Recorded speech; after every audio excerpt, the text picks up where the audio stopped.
मेंडेलची एकसंकर संतती.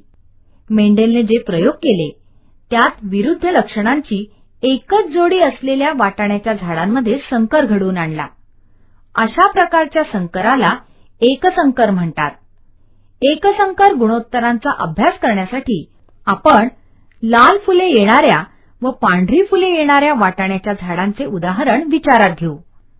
जनक पिढी P1. लाल फुले येणारी व पांढरी फुले येणारी वाटाण्याची झाडे संकरासाठी वापरण्यात आली, म्हणून ही जनक पिढी P1 होय. मेंडेलने लाल फुले व पांढरी फुले यांच्यासाठी अनुक्रमे प्रभावी व अप्रभावी हे शब्द वापरले. लाल फुलांना प्रभावी म्हटलं कारण पुढील पिढीतील सर्व झाडांना लाल फुले आली. पांढऱ्या फुलांना अप्रभावी हा शब्द वापरला कारण हे लक्षण पुढच्या पिढीत आढळलंच नाही. यावरून मेंडेलने असं प्रतिपादन केलं की या लक्षणांच्या संक्रमणासाठी कारणीभूत ठरणारे घटक जोडीने आढळतात. आज आपण याच घटकांना जनुके म्हणून ओळखतो. प्रभावी जनुके रोमन लिपीतील मोठ्या अक्षरांनी तर अप्रभावी जनुके रोमन लिपीतील छोट्या अक्षरांनी दर्शवली जातात. जनुके ही जोडीने आढळत असल्यामुळे लाल फुलांसाठीची जनुके मोठा R अशी लिहितात. पांढऱ्या फुलांसाठीची जनुके लहान r अशी लिहितात. ही जनुकांची जोडी युग्मक निर्मितीच्या वेळी विभक्त होते. त्यामुळे दोन प्रकारचे युग्मक तयार होतात. एक मोठा R घटक असणारे, दोन लहान r घटक असणारे.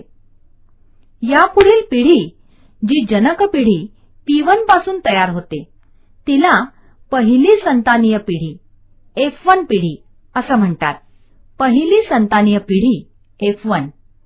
या प्रयोगात मेंडेलला असं आढळलं की पहिल्या संतानीय पिढीतील F1 पिढीतील सर्व फुलं लाल रंगाची होती, परंतु F1 पिढीतील लाल फुलं येणारी झाडं P1 ही पिढीतील लाल फुलांच्या झाडांपेक्षा वेगळी आहेत. कारण F1 पिढीतील झाडांचे जनक पांढरी फुले येणारी आहेत हे मेंडेलने जाणलं.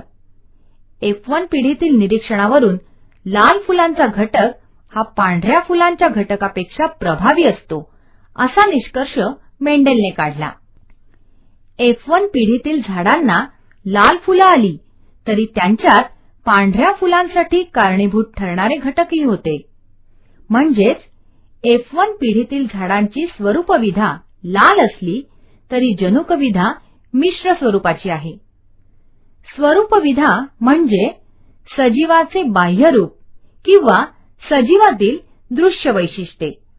उदाहरणार्थ लाल अथवा पांढरी फुले. तर जनुकविधा म्हणजे सजीवांची जनुकीय रचना. यावरून आपण असं म्हणू शकतो की F1 पिढीतील लाल फुलांची झाडं व P1 पिढीतील लाल फुलांची झाडं यांची स्वरूपविधा समान असली तरी जनुकविधा भिन्न आहे. P1 पिढीतील लाल फुले येणाऱ्या झाडाची जनुकविधा मोठा R अशी असून ती एकाच प्रकारची मोठा R युग्मके तयार करतात. F1 पिढीतील लाल फुले येणाऱ्या झाडांची जनुकविधा मोठा R छोटा r अशी असून ती मोठा R आणि छोटा r अशा दोन प्रकारची युग्मके तयार करतात. मेंडेलने हा प्रयोग पुढे सुरू ठेवला व F1 पिढीतील झाडांचे स्वफलन होऊ दिलं. त्यातून दुसरी संतानीय पिढी F2 तयार झाली.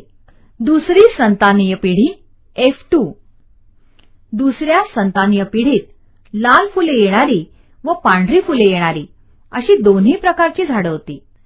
मेंडेलच्या आकडेवारीनुसार एकूण 929 वाटाण्याच्या झाडांपैकी 705 झाडांना लाल तर 224 झाडांना पांढरी फुलं आली.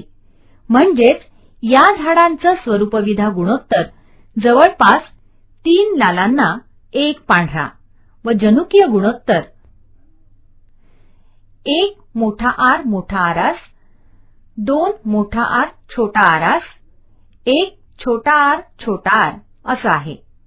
यावरून असा निष्कर्ष निघतो की स्वरूपाचा विचार करता F2 पिढीतील झाडे ही दोन प्रकारची, लाल फुले येणारी व पांढरी फुले येणारी, तर जनुकीय संरचनेनुसार तीन प्रकारची आहेत.